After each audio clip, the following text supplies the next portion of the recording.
Welcome back to the news tonight. Well, the Pakistan Foreign Secretary today said that you cannot link religion with terror. Salman Bashir was responding to a question on the Hindu terror.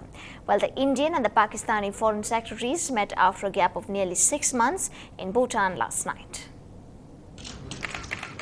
Breaking the ice after a late-night 90-minute meeting in Bhutan, the Indian and Pakistani Foreign Secretaries sounded cautiously positive this morning. Government sources say the talks made good progress on the path forward for the dialogue, where India again proposed a step-by-step approach by dealing with less contentious issues first, like Sir Creek, trade and people-to-people contact.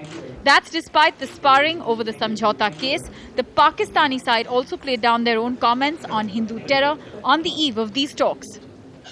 We had a good meeting. It was a useful meeting. We were able to discuss a number of issues of relevance to the relationship between both countries.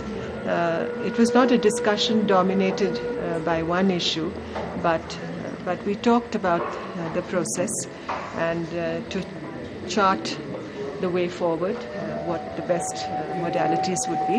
This meeting was about how we proceed ahead in terms of the engagement. So, if you want to get into specific issues, this was not an opportunity, really.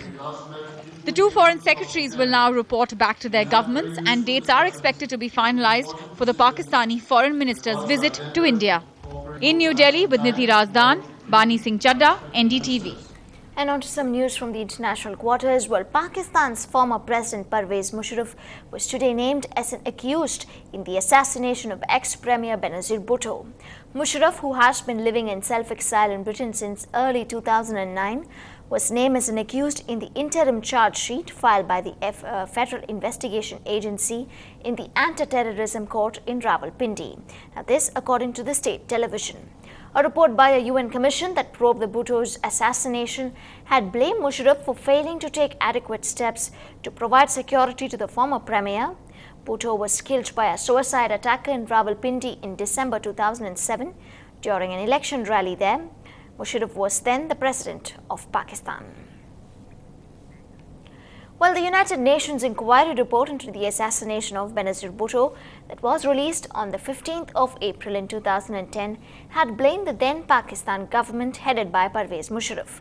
Well, the report said that the responsibility for failing to protect Bhutto lies with the Pakistan government and that the then Pakistan government headed by Musharraf failed to protect the ex-Prime Minister or investigate Benazir's assassination. It also said that Musharraf's government was fully aware of threats to Benazir Bhutto and that the Pakistan government was not proactive in neutralizing threats to her.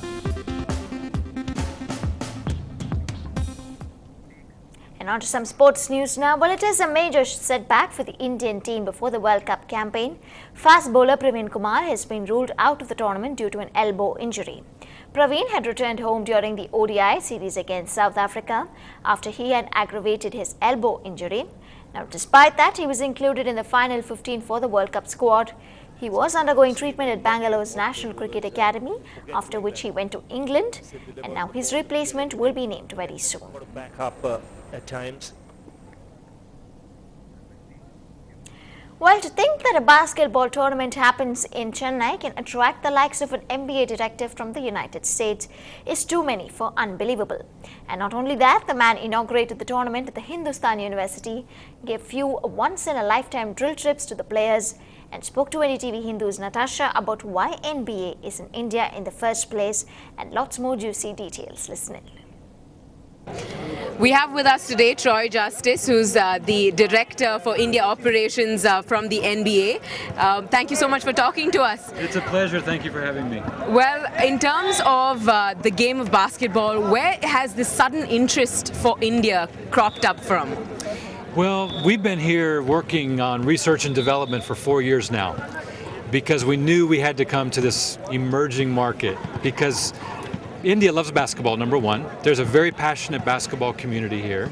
There's about 4 million basketball players, and they love it. They love the game, and they're in schools, they're in colleges. Well, I'll tell you right now, we're running a league called the Mahindra NBA Challenge. This provides a platform for players out of college, after college, to continue to play. So we've already done this in 5 cities. This year, we will have 6,000 players in our league in 5 cities. So we have 120 teams in each of those cities. Do you think that you have identified talent already here, or is it just the interest that you've seen so far? Yeah, we've found talent all over India. I mean, in our leagues, or I've gone to a lot of these national tournaments, I'm finding talent all over India. And so, for instance, I found a player who's 14 years old, 7 foot tall, from Punjab, and his name is Satnam Singh. We have another player that played in our league. We found him and sent him to the national team training camp. And so he went from Amritsar to our league to the national team, like that.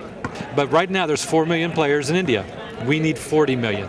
We want to hear basketballs bouncing all over this country. That's what we got to have. That's why it takes a lot of time. Now, we're realistic too, okay? So we just want to go to 5 million. We know 40 million's way off. But we know that we can get there. We know that change can happen. As the grassroots grows and we start to introduce the game to the young kids and they start to enjoy it, it will spread. It'll spread like wildfire. With that, we wrap this bulletin. Coming up next is Off the Record. Thanks so much for watching the news.